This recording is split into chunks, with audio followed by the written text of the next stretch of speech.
Formerly a flagship on a budget brand, OnePlus has reached a point where it charges premium prices, and the OnePlus 8 Pro goes for as much as a Galaxy S20 Plus in some parts of the world. But the compromises that went with the flagship killer approach are no more, and the OnePlus 8 Pro comes with an IP68 rating and wireless charging, top shelf niceties once sacrificed. The OnePlus 8 Pro's display is the same one you would find on the Find X2 Pro, so that gets you 120Hz at 1440p and all the brightness you would ever need. The big sensor modules for the main and ultra wide angle cameras are also shared with the Oppo, and we are really liking the stuff we get out of them. As for the telephoto, well, the OnePlus 8 Pro takes a more cautious path and is missing out on any periscope action, instead sticking with the sort of 3x zoom of the predecessor. Huawei has been making flagships for a long time, and the Huawei P40 Pro is their latest and greatest. Even though the company's own app gallery has expanded and offers a sensible alternative to Google Play Store with most apps you'd need, the lack of Google mobile services means some apps will never work, making the P40 Pro hard to recommend to the general public.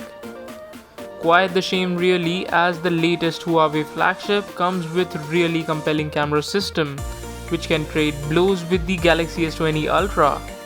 The 90Hz Full HD display is a nice middle ground, and it helps make the P40 Pro one of the longest lasting top tier handsets of the day. It's among the quicker to charge when it does run out of juice too. The lack of stereo speakers does make it stand out in a bad way in this group, while the support for the NM type of card for memory expansion is another neither here nor there feature. Oppo made zero compromises when picking the hardware for the Find X2 Pro, and that made for a price only Apple was comfortable charging until this year. But the custom-built camera system with a big main sensor and ultra-wide shooters and a 5x periscope couldn't have been cheap.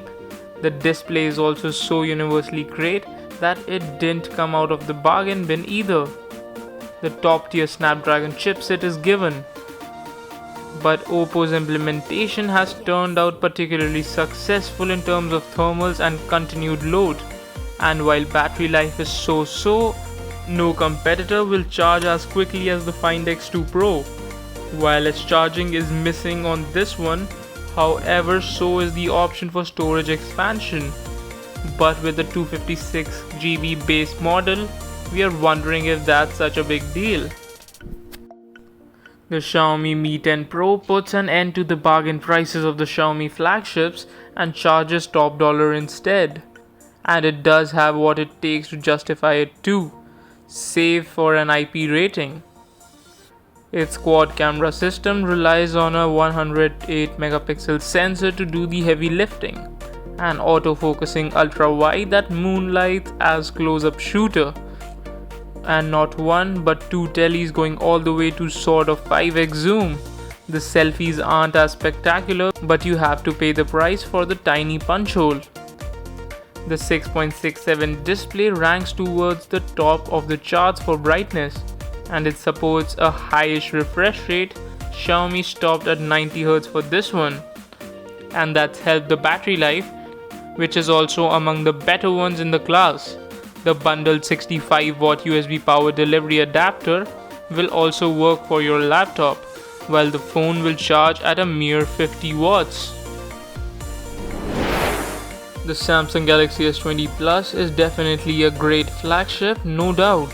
It may be missing the fancy periscope telephoto and a huge 108 megapixel nano cell main camera, but the S20 Plus setup is plenty capable in its own right and can deliver great results with remarkable reliability in all conditions. The display is equally capable and only smidge smaller than the arguably too bulky Ultra, and it helps add up to the significant 36 grams of weight savings, which come at no measurable expense in battery endurance. But in these high refresh rate times, decent is apparently the best we can hope for. We do appreciate the micro SD slot on the S20 Plus, an increasingly rare feature.